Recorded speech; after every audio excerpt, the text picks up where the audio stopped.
Thank you. Please keep your luminaries out because I know it takes a little while to get them all set up. As you view the memorial, you see 6 ribbons woven together to form a large heart. These ribbons symbolize those precious lives lost and also signify the way all of our lives are woven together, reminding us that our shared heart matters most.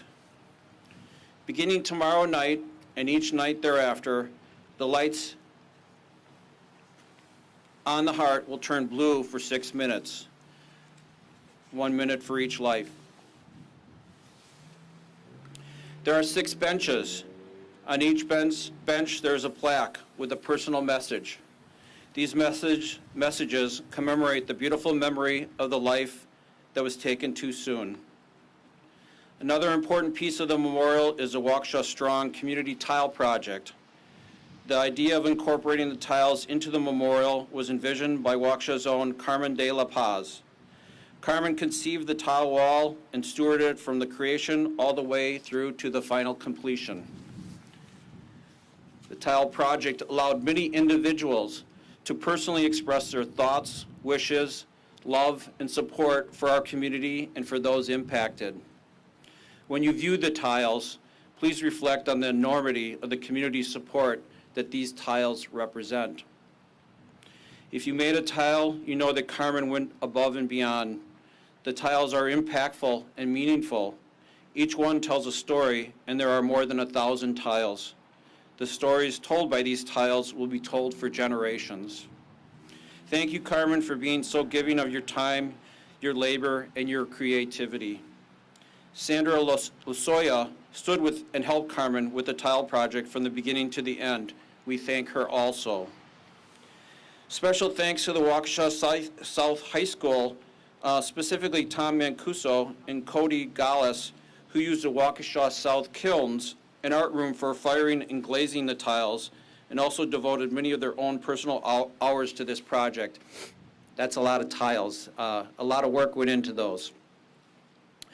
While the memorial is mostly complete, a few meaningful additions are yet to come. Carmen will now begin her work on a heart and hand sculpture, which I think many of you have already seen a replica of it, which will be over there, and it'll be installed before this time next year. We'll also be planting a survivor's tree, a gift from the 9/11 Memorial and Museum in New York. The tree will become another symbol of resilience and hope for our community as well as our nation. I'm proud to be a part of a community that came together in such a meaningful way. This is a moving and beautiful space. It is a place for us to gather, heal, and remember. It stands as an enduring tribute to the victims and survivors of the parade tragedy, reminding us that we are and always will be Waukesha Strong. I now have the privilege of introducing the Governor of Wisconsin, Governor Tony Evers, to say a few words. Governor?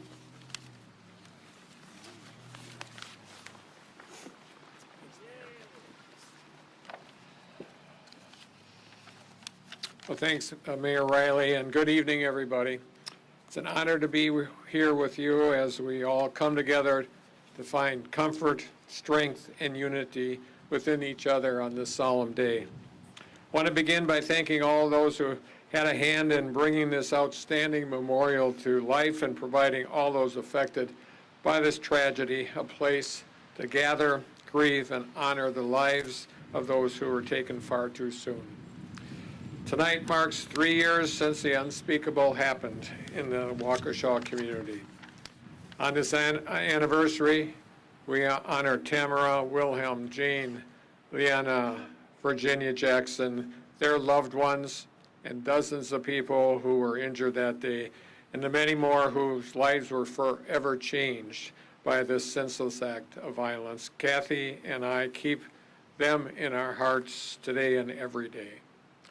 Today, we also remember and recognize the strength and spirit of the Waukesha community, your resilience and your generosity and compassion in the week of this unspeakable tragedy. Waukesha and Wisconsin will remain Waukesha strong. and this memorial is a tribute to this community's strength. I'm incredibly grateful to the first responders, public health workers, community members, leaders, businesses, and organizations who showed up for the Waukesha community and have continuously found ways to give back and to show support. You know, as we gather here tonight, this memorial reminds each of us that no one carries the burden of grief alone, that we may find comfort and strength in community and a spirit of compassion.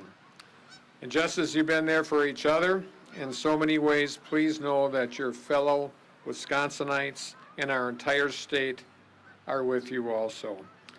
And the memories of those that we have lost, all those whose lives have been changed forever by this tragedy, live on and are honored by this memorial. Thank you so much.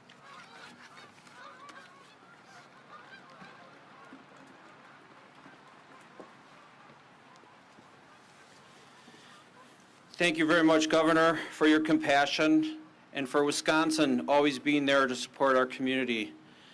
I thank you for being with us here again tonight, as you've been here for each of our anniversaries.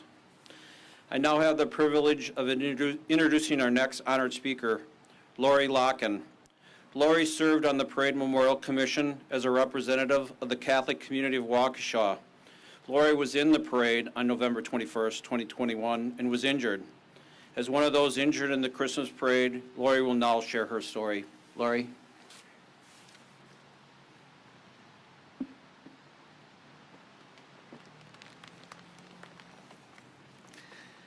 Good evening. My name is Lori Locken, and I have had the honor of serving on the City of Waukesha Parade Memorial Commission. Our purpose was to create a memorial that thoughtfully honors the victims of the Waukesha Christmas Parade tragedy, provide an opportunity for reflection, and represent healing as a community. After many months, we have reached that moment in which we are gathered to dedicate this meaningful tribute. I personally am one of the more than 70 victims who were injured in the Waukesha Parade tragedy. It's hard to imagine that this devastating event took place exactly 3 years ago on a very cool and windy autumn afternoon. I can envision that most of us started that day with excited anticipation of the celebration of the annual Waukesha Christmas Parade. Many of us coming with friends or family to witness or participate in the festivities of that afternoon. As for myself, I was looking forward to joining my fellow parishioners of the Catholic community of Waukesha as we gathered to spread a message of light, joy, and faith to those around us. On that day, parade participants, spectators, organizers, and safety personnel were all expecting a celebration of good cheer and bright community spirit, and we all know that that changed in an instant. I can tell you my story, but truly, I represent all of us injured or touched by the devastation that November 21st. I don't claim to know all of the details of the direct physical or emotional woundedness experienced by those who were part of that parade, nor the exact trauma that each spectator or responder suffered due to this act. But I do know that we were all changed that day. We were faced with shock and numbness, piercing grief, disbelief, and sadness. A myriad of emotions rocked over us like a tidal wave. We tried to make sense of it all, but it has become our ongoing journey and our challenge. For some, more difficult, and for some, yet incomplete. I was a parade participant with my church group, and we were in front of the dancing grannies. I remember smiling as I listened to the cheering of the crowds and that joyful Christmas music that the grannies were playing right behind me. I felt a little giddy, and I had a lot of glee and was just surprised at the cheerfulness of it all. Amidst my listening to the music and my teammates in the parade, I didn't hear the warning shouts over the music, but I did see some of my team disperse. When I turned around to discover what was happening, the only thing I saw were the headlights of the SUV. I didn't even have time to think about what I was going to do, as the impact was immediate and searingly painful. All I remember is telling myself to get up and it would be okay. I'll never comprehend what went through my mind at that moment. I woke up on the cold street and it was eerily dark. So many faces were around me, so many hands covering me with blankets. Warm fingers caressed my forehead to calm me, but there were so many countless voices asking so many questions. Yet there was kindness that surrounded me, and I felt this deep sense of care. I stared at the shining streetlight above me as a beacon of hope and faith. I prayed and truly felt a presence of something greater than all that was happening around me. I am a survivor of the senseless violence that transpired at our Christmas parade. But I'm a part of all of you who experienced this incident on that day, or the weeks, months, or years that followed. We are all changed. Even so, our journeys of healing have and will feel different. We have become and are Waukesha strong. On behalf of all of us here today and those who could not attend this memorial dedication, I know that we have felt devastated in our hearts and souls, but have renewal in many different manners. So don't turn it While on. we have moved forward in these past 3 years, we have felt the spirit of Waukesha strong, This is gonna be over. but still need to acknowledge that not all of us feel or have felt that strength in the same time frame and are still healing in our own ways. I personally, along with many others, have prayed that each of turn you, mine in off? whatever way this tragedy has affected you, that you have become more strong, more hopeful, renewed in faith, and filled with a sense of community that has drawn us together. The dedication of this memorial today is a tangible sign of that hope and healing that has been our journey for these past 3 years. It is a beautiful tribute to those who are lost, those who have been injured or affected in any way from the parade incident. I hope that all find comfort and continued healing in this beautiful park. Our eternal gratitude goes out to those who responded in whatever way, shape, or form to help us. First responders, friends, families, and supporters from Waukesha and all over the world deserve thanks for their kindness, dedication, and fortitude. As this memorial is dedicated in memory of those lost, injured, or affected by the Waukesha Parade tragedy, we will continue to heal. We will not forget this day and what it commemorates, and we will not be defeated by senseless violence. We will not let hate win out over love. We will persevere and honor those souls that were lost and those who have suffered. We are stronger together. Thank you, and may God continue to bless us.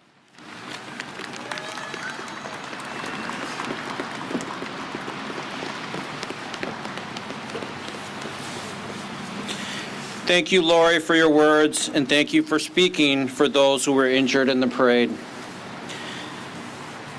The night of November 21st impacted all of us deeply. The loss of losing a loved one causes deep sorrow and grief that never ends. Taylor Coolidge lost her mother, Jane Coolidge, who was walking in the parade with Citizens Bank. Taylor also served on the Parade Memorial Commission. Taylor Coolidge will now provide her remarks. Taylor?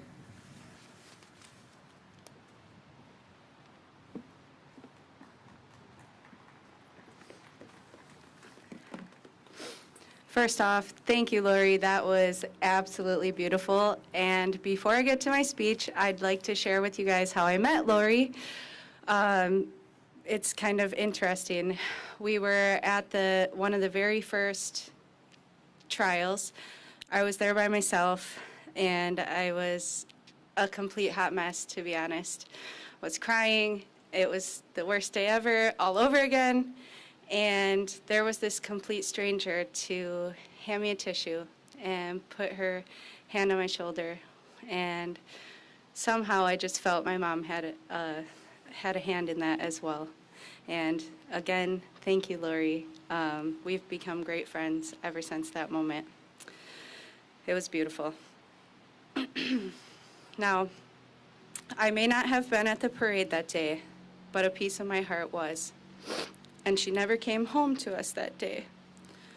Her final moments spent right here in downtown Waukesha, laughing her butt off with people that loved her and sharing that contagious, cheerful energy and smile with everyone she came in contact with.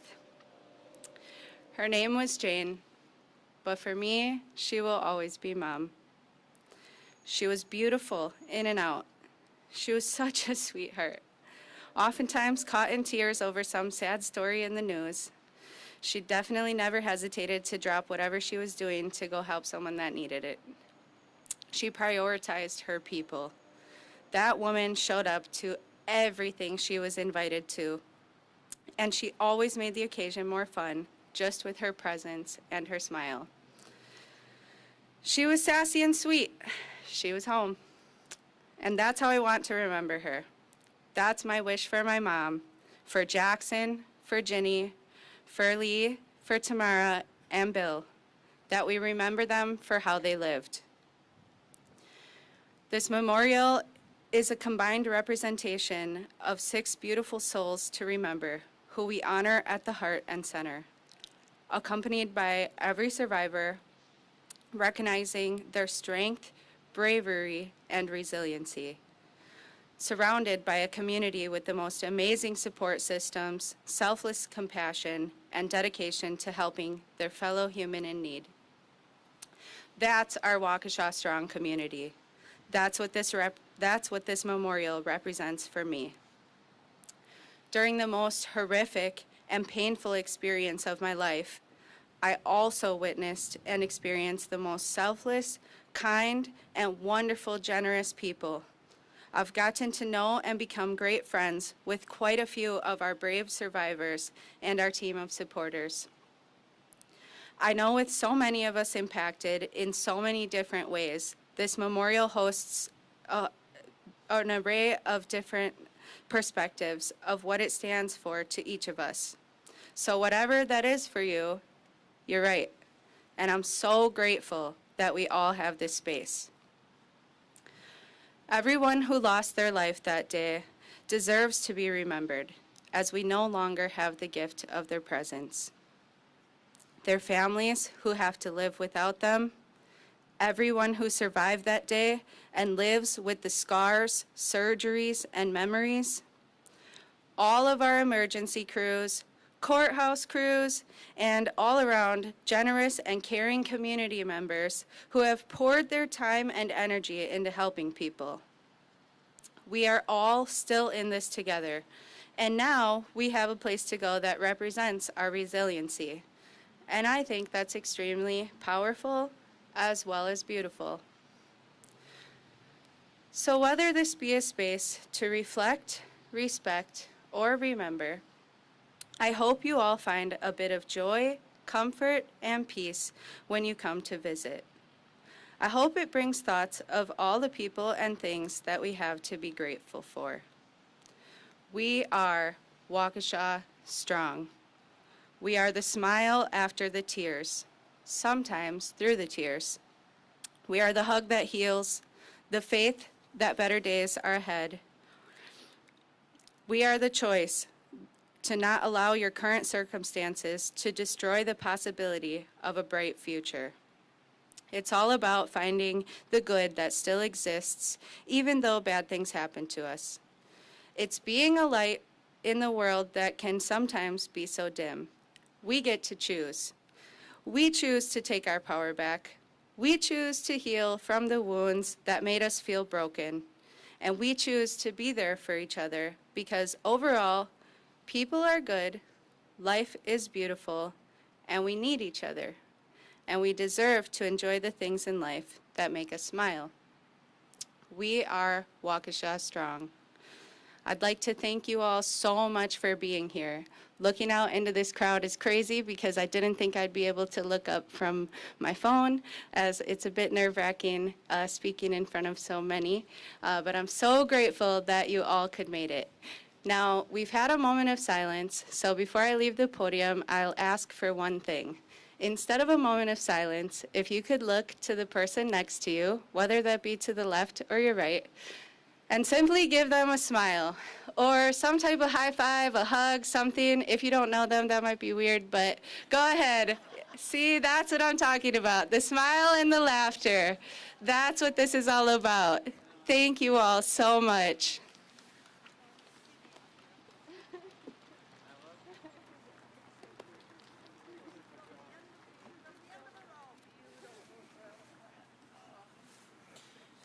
Thank you, Taylor. That was very special. We are honored that you were able to tell us your story. Our next speaker is Sue Opper. Sue is the Waukesha County District Attorney. She was front and center to the response following the tragedy and worked closely with our law enforcement community as well as all the courthouse staff in the days, weeks, and months that followed. I invite Sue to provide her thoughts. Sue, please come up.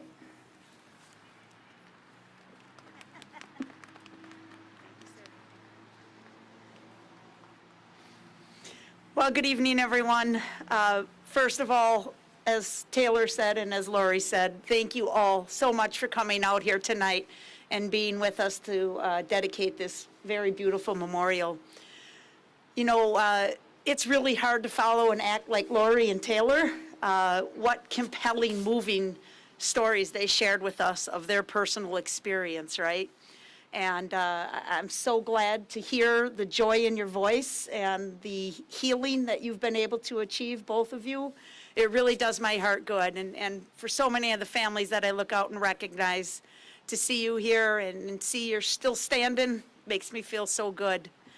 When Mayor Riley called me and asked me if I would speak at this event, of course, my first reaction was yes.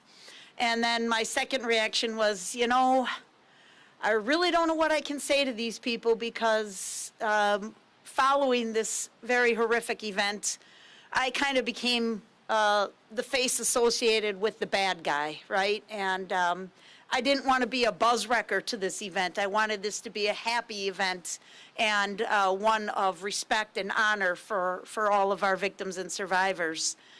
But as I thought about it more, and I actually looked at the picture of the memorial that was being created, and I thought about it, and Taylor's absolutely right. Nobody's ever asked me before to interpret art. I don't know why, but it is one of those things that everybody's going to look at it and see something different, right? And when I looked at it, I was immediately thinking of the strength of it, right? The pillars, and then the coming together in the middle, and what that meant to me. And I thought about the symbolism of 6 different pillars, and I thought, you know, that reminds me of so many of the people that were involved in this event. And as has been remarked here before by others, you know, every day, unfortunately, I'm faced with evil confronting good people, and it can be a little bit discouraging. And then I come to an event like this and my heart is lifted up and I feel so much better about myself and my community. But when I saw these 6 pillars, I started thinking of what did the artist have in mind? What do these pillars represent? Of course, it represents the 6 persons who lost their lives, of course. But is there more to it? And I thought, well, probably I'm going to give credit to the police officers who risked their lives to confront that evil that day, some of whom ran into the street and tried to stop that car. Definitely one of the pillars has to represent that group of people. I thought about the firefighters, the EMTs, the law enforcement officers who just came running. Imagine a simple call on a radio or a pager, and you drop whatever you're doing and you run. And that certainly has to be represented here. came from all over to render aid and offer protection to these people who needed it most. I thought about the medical personnel who instantly reported for duty. Again, this was a Sunday night. It was cold like this. Who wants to get out of their warm, cozy house and go to work when you're not expected to? I heard so many stories of doctors, nurses, and other medical personnel who just simply went to work that day, not knowing what the heck to expect. I think about all the citizens that were there that were also called upon to be heroes that day, to comfort somebody who was injured or reassure a child who was lost or scared, and how so many people ran into the street to help and offer aid. It's really very remarkable.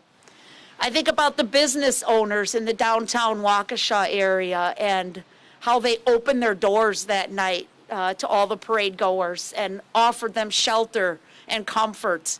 And in the days, weeks, months to follow, always had that blue light out, always had that welcoming attitude, wanting people to come back down and enjoy our downtown, not to let that evil hang or linger over our downtown. And finally, I think about the community as a whole, and it really was worldwide. You're right about that, Taylor.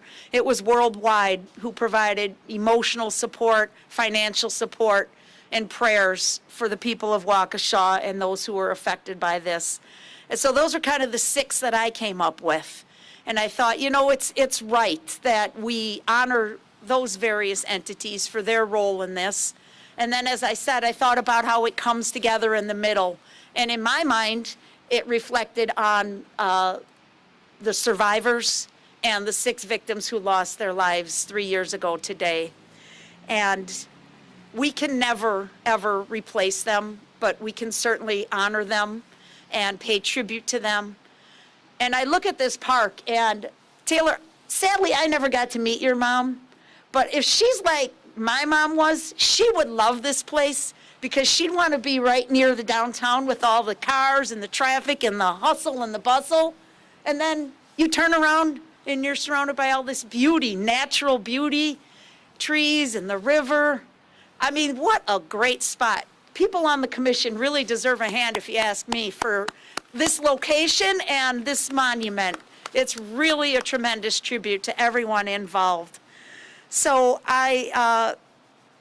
like I said, I have just been continuously awed by the strength and the courage of the people that were impacted by this event. And again, there's so many different ways that people were impacted, but it impacted everybody in some way.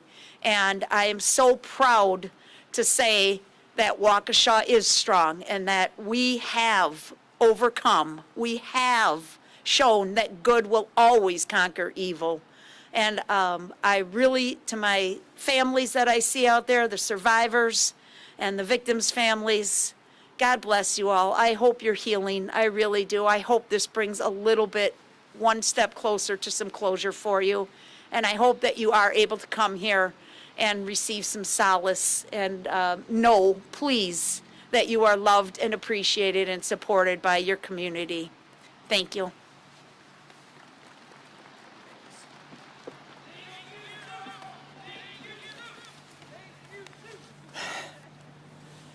So, yes, thank you, Sue.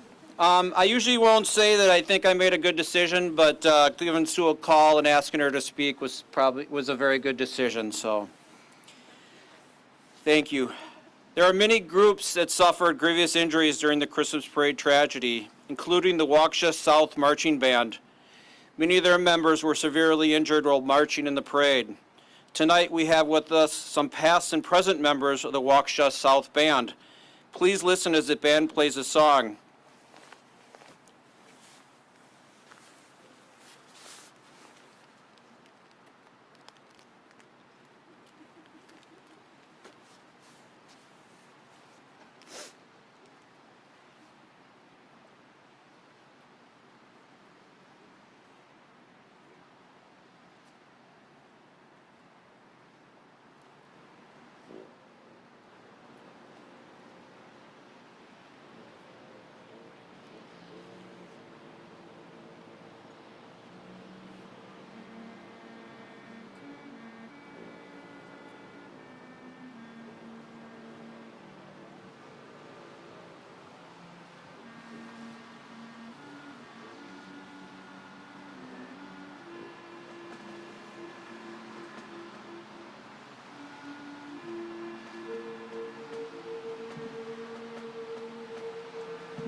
Thank you very much. We're so glad that you're here to help us celebrate the dedication of the memorial. I now invite Father Pat Heppy to provide a prayer for our community. Father Heppy was one of those injured while walking in the parade. Father?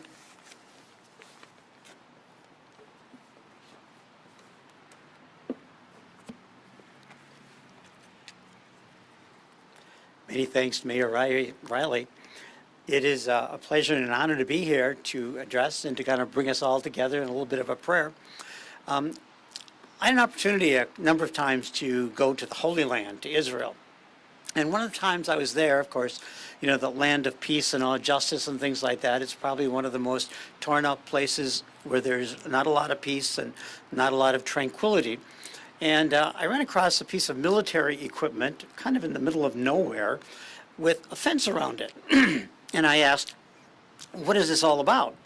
Well, we keep it there, we put a fence around it, because we don't want to forget. And I think that's why we're here together today around this memorial, because we don't want to forget. These people talked in terms of, we don't want to forget because we don't want this stuff to happen again. We don't want war, but there is war.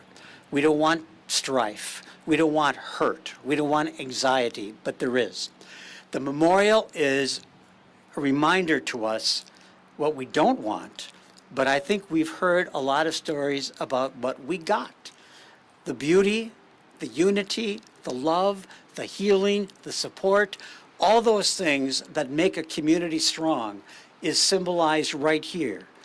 We don't want to forget the bad and we don't want to repeat it, but we want to remember the good and we want to keep going forward and we want to keep working on that together, because together is how it happens. There's always going to be problems in our world and in our lives. We're always going to experience that. They've experienced it from the beginning of time. But there's problems, but there's also unity and strength, and there's growth. And that's what it's all about. As we come together in prayer, then, I can't help but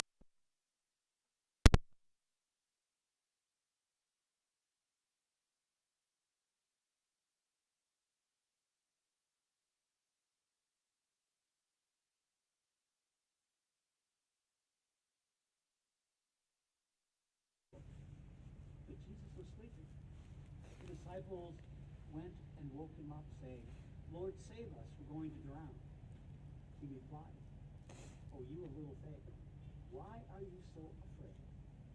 Then he got up, he rebuked the winds and the waves, and was completely calm. The gospel of the Lord. Lord God, we give you thanks for walking with us during these rough times. We give you thanks for helping us work together. We give you thanks for the resilience and the strength and the unity and the calmness you've given us. 2.5 minutes. We pray in a special way for those that have died, 2 minutes. those that have been injured, for those that are If I'm still on the hurt, web, I don't want to stand here. emotionally, psychologically. The hurt is still there. And we give you thanks that you have given us one another, that you have given us a strong faith, that you have given us the faith to keep going, to supporting one another, and to keep growing. Because we know that there's still growth, there's still peace. Help us to remember. May this memorial be blessed, Lord.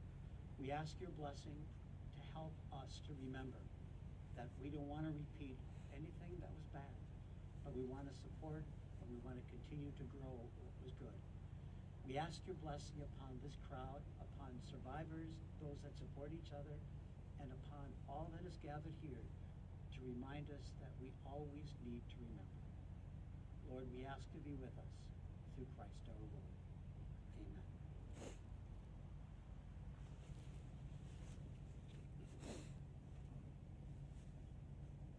Thank you, Father Pat, for your prayer for our community. I can't end this evening without offering a special thank you to some of the many that made this memorial dedication possible. I know I cannot thank everyone. So many helped in so many different ways. We couldn't recognize some, but our thanks goes to all. Mic check, 1, 2, 3, 4, First, 5, mic check, thank you 1, to 2, the 3, Parade 4, Memorial 5, mic Commission. check. They're about to Commission wrap up for and open. February of 2022. They were tasked with creating a memorial that thoughtfully honors the victims of the Waukesha Christmas Parade tragedy, provides an opportunity for reflection, and represents healing as a community. I believe they have succeeded in that goal. 1 minute. The members include, as the chair, Jerry Curry, Common Council members Alicia Hallen-Slavin and Beth Moulton, John Schmitz, who was from the Park Recreation and Forestry Board, Jim Hackinson and Sonia Schneider, representing our police and fire departments, Sandra Feller from